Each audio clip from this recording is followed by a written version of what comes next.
पहले अनुज सर आपसे एक दो सवाल हैं जो आई थिंक दर्शक बिल्कुल जानना चाहेंगे। फर्स्ट ऑफ ऑल, रिजल्ट हमारे सामने है ऑलमोस्ट, क्या है मंडे को अब यहाँ से क्या होगा और बोथ इन्वेस्टर्स और ट्रेडर्स उनको क्या रणनीति रखनी होगी? बिल्कुल, देखिए विपिन जी, एक चीज़ समझ लीजिए, आपको अब बेयर मार्केट ख़त्म हो रही है इंडिया में, क्योंकि ये एक नई तेज़ी की शुरुआत होगी। मार्केट ने एक ख़राब खबर के साथ बॉटम बनाया थर्सडे को, वो जो अदानी वाली खबर थी, जो हम लोग सब कंफ्यूज थे कि मार्केट क्यों गिर रहा था।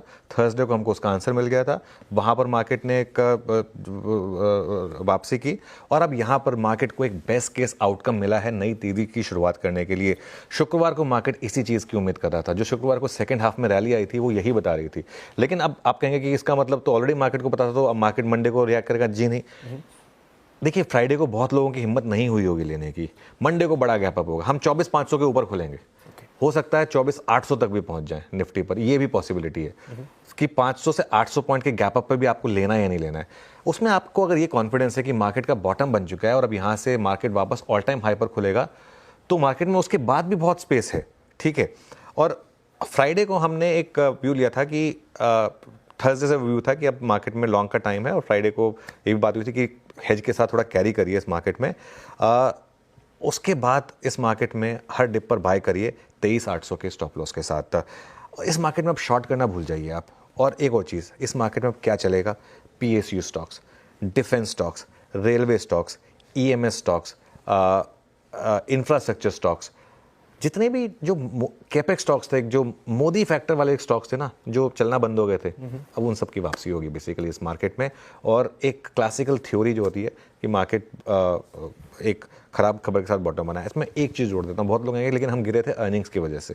अर्निंग्स क्यों खराब हुई थी? अर्निंग्स खराब इसलिए हुई थी कि गवर्नमेंट कैपेक्स बहुत कम हो गया था, और वो उसमें एक बहुत बड़ा फैक्टर पॉलिटिकल अनसर्टेनिटी का था। वो आउट ऑफ द वे है, अब आउट ऑफ द वे है वो। अब 2024 का जो लोकसभा इलेक्शन का जो परिणाम था ना, वो एक एज एन एबरेशन देखा जाएगा। एक चीज़ क्लियर है कि वो जो मोदी मैजिक है वो इंटैक्ट है। मार्केट को वही सुनना था और अब वो उसकी कंफर्मेशन मिली है।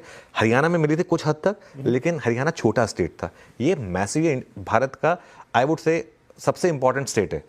यूपी तो सबसे इंपॉर्टेंट है ही, लेकिन महाराष्ट्र और ज़्यादा इंपॉर्टेंट होता है। महाराष्ट्र में इस तरीके के नंबर्स लाना मतलब out of the way. Rural Maharashtra में, अर्बन महाराष्ट्र में, हर जगह ऐसे नंबर्स लाना बहुत बड़ा पॉजिटिव है। राइट, तो आपने मोदी मैजिक की बात की, तो क्या ये मैजिक FIIs को भी अट्रैक्ट करेगा? FII-DIs की पोजीशनिंग की बात करें तो वो क्या रह सकती है? देखिए, पहली बात तो फ्राइडे को FIIs की सेलिंग ऑलरेडी काफ़ी कम हो गई। 1200 करोड़ की सेलिंग हुई है FIIs की, जबकि DIs ने 1700 करोड़ के करीब बाय किया है। उससे पहले आप 5-5 हज़ार करोड़ की सेलिंग देख रहे थे। तो कुछ हद तक तो फ्राइडे को ये आई थिंक क्लियर हो गया था थोड़ा सा कि FIIs की तरफ से भी नंबर आ रहे हैं।